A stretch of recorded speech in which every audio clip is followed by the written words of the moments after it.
სარკინიგზო უსაფრთხოების რეფორმა საქართველოში მიმდინარე წლიდან კომპანიებისთვის სავალდებულო გახდა უსაფრთხოების ავტორიზაციის მიღება, რაც მათ აიძულებს გაიარონ თანამედროვე სტანდარტების შესაბამისი შემოწმება და დაინერგოს უსაფრთხოების მართვის სისტემა. ეს რეფორმა მიზნად ისახავს ევროპულ პრაქტიკასთან დაახლოებას უფრო ვრცლად, რა შედეგებით სრულდება რეფორმის პირველი ფაზა და რა სარგებლოს მოუტანს ეს ქართულ სარკინიგზო სექტორს თემას სტუმართან სარკინიგზო ტრანსპორტის აგენტოს დირექტორთან ერეკლე კეჟერაშვილთან ერთად გავაგრძელებ. ძალიან დიდი მადლობა გადაცემაში სტუმრობისთვის. ჩემი წარმოდგენით ძალიან მნიშვნელოვან რეფორმაზეა საუბარი, რომელმაც რეალურად უნდა უზრუნველყოს სარკინიგზო უსაფრთხოების ყველა იმ ასპექტის დაცვა, თუ რაიმე მიმართულებით არსებობს ხარვეზი. თავდაპირველად მაყურებელს მაინც კიდევ ერთხელ რომ შეუქმნა წარმოდგენა, რა ტიპის რეფორმაზეა საუბარი, რა ძირითად ცვლილებებზე და მე ვისაუბროთ იმაზე რეალურად რას მოიტანს ეს და რა ეტაპები სად ვართ და რა ეტაპების გავლა გვჭირდება ამ ნაწილში. მოგესალმებით, პირველ რიგში მადლობა მოწვევისთვის და ამ თემით დაინტერესებისთვის. მართლაც რომ ძალიან მნიშვნელოვანი რეფორმაა, ის არის შეიძლება ითქვას ისტორიული მნიშვნელობის მატარებელიც კი ჩვენი სატრანსპორტო სისტემისთვის, ვინაიდან ითვალისწინებს ერთ-ერთი ყველაზე მნიშვნელოვანი სატრანსპორტო დარგის რკინიგზის პრაქტიკულად ახალი ინსტიტუციური მართვის ჩარჩოს ფორმირებას. ეს რეფორმა ჩვენ 2023 წლიდან დავიწყეთ, მას შემდეგ რაც შეიქმნა სარკინიგზო ტრანსპორტის სააგენტო, როგორც დარგის ტექნიკური მარეგულირებელი ორგანო, მას შემდეგ მრავალი ღონისძიება განხორციელდა სააგენტოს მიერ, მათ შორის კანონმდებლობის შექმნის მიმართულებით და შემდგომ უკვე ამ კანონმდებლობის პრაქტიკაში დანერგვის კუთხით. ერთ-ერთი მიმართულება, რომელსაც ფარავთ, რა თქმა უნდა, ეს არის უსაფრთხოების ავტორიზაციისა და სერტიფიცირების სისტემის შექმნა, რომელზეც სწორედ დღეს ვინაიდან პროგრესი გვაქვს ამ მიმართულებით, სწორედ ამაზე კეთდება აქცენტები. პირველ რიგში, რა თქმა უნდა, ეს არის მოთხოვნა, რომელიც დაწესდა სარკინიგზო საწარმოებისთვის და ინფრასტრუქტურის მენეჯერებისთვის. სარკინიგზო საწარმო ეს არის პირი, რომელიც ახორციელებს ტვირთის ამ გზავრის გადაყვანას რკინიგზით, ხოლო ინფრასტრუქტურის მენეჯერი არის პირი, რომელიც ფლობს სარკინიგზო ინფრასტრუქტურას და ახორციელებს მის მოვლა შენახვას. აქ რა თქმა უნდა იგულისხმებიან კომპანიები, პირველ რიგში საქართველოს რკინიგზა, რომელიც ძირითადი ოპერატორია ჩვენს ქვეყანაში, რა თქმა უნდა, და ასევე სხვა კომპანიები, რომლებიც ფლობენ ინფრასტრუქტურას. ისინი არიან ლოგისტიკური ცენტრები, ასევე საწყობები, ტერმინალები, ნავთობ კომპანიები, და ასე ნებისმიერი საწარმო, რომელიც უბრალოდ აწარმოებს პროდუქტს, ან უნდა რომ გარკვეული პროდუქცია პირდაპირ მის ობიექტამდე იქნას მიტანილი. ანუ აქ საუბარია საწყის და საბოლოო დანიშნულების პუნქტამდე, როდესაც ხდება ტვირთის გადაზიდვა. რამდენ კომპანიას აქვს განაცხადი გაკეთებული და რამდენს მიეცით უკვე ავტორიზაცია და რაზეა დამოკიდებული აი ამ ავტორიზაციის მინიჭება? როგორც ხვდები, ამ ავტორიზაციის მინიჭების გარეშე რეალურად მას ამ მიმართულებით საქმიანობა შეეზღუდება. დიახ, ავტორიზაციის ფლობა, ეს არის სავალდებულო მოთხოვნა, რომელიც კანონმდებლობით დაწესდა. 2025 წლის განმავლობაში ჩვენ გვქონდა რამდენიმე ეტაპად განცხადებების მიღების პერიოდი განსაზღვრული. ჩვენ მივიღეთ ჯამში 152 განაცხადი, რაც ხელშესახების შედეგია ნამდვილად იქიდან გამომდინარე, რომ პრაქტიკულად სრულად დაიფარა სარკინიგზო სისტემა. ამ 152 განაცხადიდან დღეს 28-ზე უკვე გაცემულია ავტორიზაცია, ნიშნავს, რომ წარმატებით დასრულდა ეს პროცესი, ყველა მოთხოვნა იქნა შესრულებული, ხოლო 72 შემთხვევაში დასკვნით ეტაპზეა ავტორიზაციის პროცესი. როდესაც ვამბობთ, რომ დასკვნით ეტაპზეა ეს პროცესი, ეს ნიშნავს, რომ იქ დარჩენილია არაარსებითი სახის ხარვეზები, რომელსაც კომპანია მოლოდინი დიდია, რომ კომპანიები გამოასწორებენ და შესაბამისად ჩვენ მხრიდან დაკმაყოფილდება. აუცილებლად ვიკითხავ, რკინიგზას უკვე მიღებული აქვს ავტორიზაცია? რკინიგზას და რამდენად გამართულია და უსაფრთხოების თვალსაზრისით რამდენად დაკმაყოფილებს ის სტანდარტებს? აქ განსხვავება, საკმაოდ მნიშვნელოვანი განსხვავებაა ეს ოპერაციების კომპლექსურობაში, ოპერაციების სირთულეში. რკინიგზას ამ შემთხვევაში გაცილებით უფრო მაღალი კომპლექსურობის და მაღალი სირთულის ოპერაციები აქვს, ვინაიდან ის არის ძირითადი ქსელის ოპერატორი, ვიდრე მაგალითად მისასვლელი ლიანდაგის ფლობელს, ან რკინიგზის ჩიხის ფლობელს, რომელიც იმასთან შედარებით გაცილებით მცირე ოპერაციას აწარმოებს.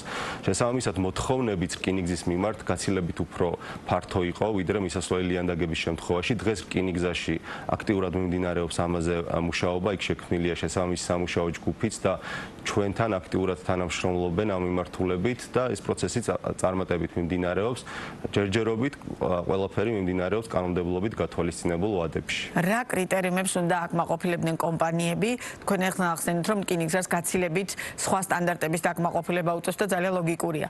ამიტომ თუ გნებავთ გავყოთ, მაგალითად რკინიგზა ძირითადად რა კრიტერიუმებს უნდა აკმაყოფილებდეს, რომ ეს ავტორიზაციის საბოლოო სტანდარტი დააკმაყოფილოს და ასევე დაუშვათ რა ხდება, თუნდაც იმ კომპანიების შემთხვევაში ერთ-ერთი მათგანი თქვენ ახლა ახსენეთ, აი ამ მიმართულებით რა არის მთავარი სტანდარტი?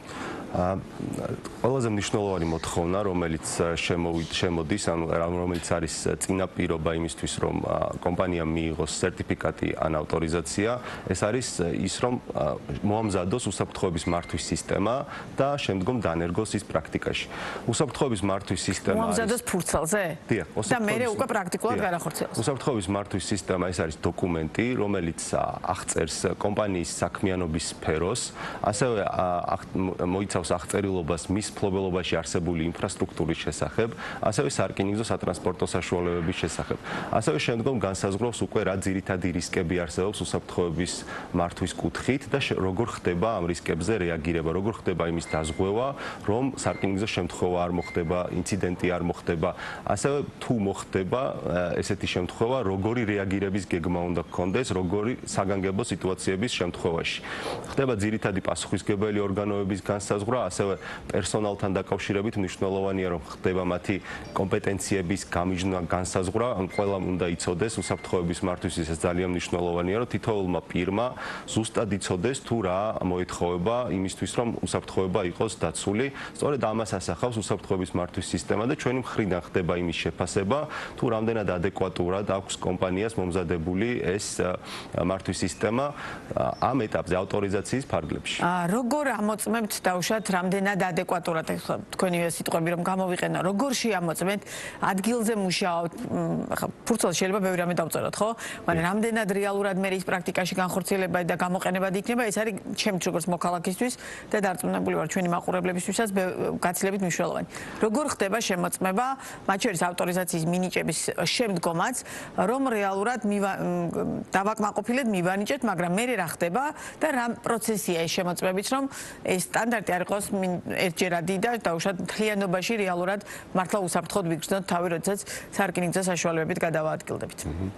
აბსოლუტურად რეალურია, რომ თითოეული ამ კომპანიის მხრიდან დაკმაყოფილებული იყოს უსაფრთხოების მართვის სისტემით გათვალისწინებული დებულებები და ის მოთხოვნებით უნდაც რაც კანონმდებლობით უსაფრთხოების მართვის სისტემას დაუწესდა და რაც მათაც სავალდებულო მარტივი მოთხოვნები გაქვთ თუ ანუ აბსოლუტურად რეალურია, რომ თქვით სწორედ ამიტომ გითხრობ. ჩვენთვის ძალიან მნიშვნელოვანი იყო, ეს არის რეფორმა, რომელმაც ბევრი სიახლე შემოიტანა დარგში არსებული პირებისთვის, მათ შორის ისეთი პირებისთვის, რომლებიც დიდი ხანია ამ სექტორში საქმიანობენ, მათთვისაც სიახლე წარმოადგენს და ზოგადად უპრეცედენტოა ეს რეფორმა ჩვენი რეგიონის მასშტაბით. შესაბამისად, განსაკუთრებულად რთული მოთხოვნების დაწესება ეს თავდაპირველად, რადგან შეუსრულებელია, ეს იქნებოდა არაეფექტური. ჩვენთვის გარკვეული ოქროშუალედის მოძიება იყო მნიშვნელოვანი, რაც ჩვენ თვლით რომ მოვახერხეთ იქიდან გამომდინარე, რომ აი ამ 142 კომპანიიდან უკვე დაკმაყოფილებულია ეს მოთხოვნები და ასევე დარჩა გარკვეულ ნაწილს მისი დაკმაყოფილება. საკმაოდ კარგი შედეგები მივიღეთ ამ კუთხით. იქიდან გამომდინარე, რომ ეს მთავარი რაც არის კომპანიების საოპერაციო საქმიანობის შესაბამისობა ხდება უსაფრთხოების ნორმებთან. საოპერაციო საქმიანობაში გულისხმობ, რომ პერსონალი უნდა ყავდეს მზად, პერსონალი უნდა ყავდეს გათვითცნობიერებული უსაფრთხოების რისკებზე, უნდა იცოდნენ ყავს ნამდვილად შეგვიძლია ამის თქმა, რომ ყავთ კომპანიებს ასეთი პერსონალი. თითოეულ ამ კომპანიას, რომელზეც ხდება ავტორიზაციის მინიჭება, მათ ყავთ ესეთი პერსონალი და აი ამ პერსონალის შესახებ ასევე მონაცემები აისახება ჩვენი უსაფრთხოების მართვის სისტემაში. მინიჭება ამ ავტორიზაციის ამ დროის თვალსაჩინოდ ეს ბიზნეს რაიმე გართულებას და პრობლემას ხომ არ უქმნის. იქიდან გამომდინარე, რომ ზოგადად უსაფრთხოების მართვის სისტემაც და ასევე მასთან თანდართული დოკუმენტაცია საკმაოდ ვრცელი დოკუმენტებია.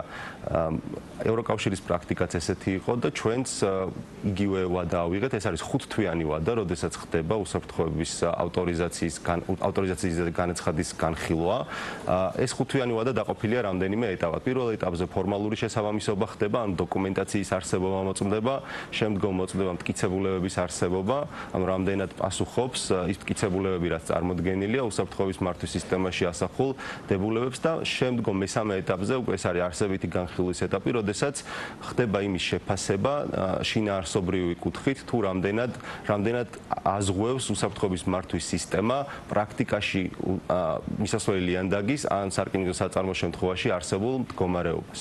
კი ბატონო, ერთ-ერთი ალბათ ყველაზე მნიშვნელოვანი ეტაპი ამით დასრულდება ხო მთლიანობაში, როდესაც აი ამ ნაწილს მორჩებით. მაგრამ ეს იქნება კი საკმარისი, რომ თქვათ, რომ სარკინიგზო უსაფრთხოების მიმართულებით რეალურად რეფორმა სრულყოფილად ჩავატარეთ, თუ მეორე ეტაპი იქნება და მეორე ეტაპი პირობითად რა ცვლილებებს და რა რეფორმის განხორციელების საჭიროებას მოიცავს. დიახ. ეს არის რეფორმა, რომელიც საკმაოდ მრავალმხრივია. ეს არის ერთ-ერთი მიმართულება, როგორც დასაწყისშივე აღვნიშნე, უსაფრთხოების ავტორიზაციის სისტემის ფორმირება. ასევე არის ბევრი სხვა მიმართულება, მაგალითად მატარებლის მემანქანეების მართვის მოწმობების სისტემა, რომელიც ჩვენ ასევე ავაწყოთ პირველი ფაზის ფარგლებში. ასევე არის სახიფათო ტვირთის რკინიგზით გადაზიდვის განსაკუთრებული სპეციალური წესები, რომელიც განსაკუთრებულ მეთვალყურეობას და ყურადღებას საჭიროებს. ასევე ჩვენ გვაქვს სხვა მიმართულებები, რომელიც იფარება მეორე ფაზის და მესამე ფაზის ფარგლებში. მაგალითად, მეორე ფაზის ფარგლებში, რაც უსაფრთხოებას უკავშირდება, ეს არის ტექნიკურ მომსახურებაზე პასუხისმგებელი პირების სერტიფიცირების საკითხი, ასევე სახიფათო ტვირთის გადაზიდვის შემთხვევაში ყველა კომპანია, რომელიც რკინიგზით სახიფათო ტვირთს ამუშავებს ან რკინიგზით გადაზიდვას ახორციელებს, უნდა გყავდეს სახიფათო ტვირთის გადაზიდვის სპეციალისტი, რომელიც სერტიფიცირებული იქნება სააგენტოს მიერ და გავლილი ექნება შესაბამისი სასწავლო კურსი ან მომზადებული კადრი, რომელიც კომპეტენტური იქნება ამ მიმართულებით. ასევე მესამე ფაზის ფარგლებში უკვე შემოდის შესაბამისობის შემფასებელი სისტემის დანერგვის საკითხი. შესაბამისობის შეფასება შეეხება ნებისმიერ ინფრასტრუქტურულ კომპონენტს ან მოძრავ შემადგენლობას, რომელიც ბაზარზე გვაქვს და ასევე შეიქმნება სახელმწიფო რეესტრები სარკინიგზო ინფრასტრუქტურისა და სარკინიგზო სატრანსპორტო საშუალებებთან დაკავშირებით. და ძალიან ცოტა დრო დაგვრჩა, ამიტომ მოკლედ რომ მიპასუხოთ. ამ ყველაფრის შემდგომ რეალურად ამ რეფორმის სრულად განხორციელების შემდეგ შეგვეძლება თუ არა იმის თქვა, რომ საქართველოში სარკინიგზო უსაფრთხოების კუთხით ვითარება გაუმჯობესებულია და რაც მთავარია, თითოეული ჩვენგანი ვარ დაცული, როდესაც მათ შორის ბიზნესის, როდესაც ამა თუ იმ სარკინიგზო ოპერატორთან აქვს ურთიერთობა. დიახ, ნამდვილად ეს არის სისტემა, რომელსაც დღეს ჩვენ ნერგავთ, რომელიც პასუხობს საუკეთესო საერთაშორისო პრაქტიკას, რომელიც დღეს გლობალურად არსებობს. რა თქმა უნდა, გამოწვევები არსებობს და გამოწვევები ჩვენს რეფორმის ფარგლებში გვაქვს და ამას ეტაპობრივად გადავლახავთ, თუმცა ყველაზე მნიშვნელოვანი არის ის, რომ უსაფრთხოება არის პირველი, როდესაც საუბარია ბიზნესის კონკურენტულ პრაქტიკას, რომელიც დღეს გლობალურად არსებობს. რა თქმა უნდა, გამოწვევები არსებობს და გამოწვევები ჩვენს რეფორმის ფარგლებში გვაქვს და ამას ეტაპობრივად გადავლახავთ, თუმცა ყველაზე მნიშვნელოვანი არის ის, რომ უსაფრთხოება არის პირველი, როდესაც საუბარია ბიზნესის კონკურენტუნარიანობაზე, ბიზნესის სანდოობაზე. უსაფრთხოების ნორმები თუ არ არის დაცული, შესაბამისად ის სექტორი ვერ იქნება მდგრადი. ამის გათვალისწინებით, რა თქმა უნდა, ეს რეფორმა ძალიან მნიშვნელოვან როლს შეასრულებს იმისათვის, რომ ჩვენს ქვეყანაში სარკინიგზო უსაფრთხოების დონე უფრო მაღალ დონეზე ავიდეს. ძალიან დიდი მადლობა საინტერესო საუბრისთვის და ეტაპობრივად როგორც რამდენად აქტიური იქნება ბიზნესი და მათ შორის რამდენად მიიღებენ რეალურად ისინი ამ ავტორიზაციას, სიამოვნებით გიმასპინძლებთ სხვა დროსაც ბიზნეს პარტნიორის პირდაპირ ეთერში ერეკლე კეჟერაშვილი საუბრობდა.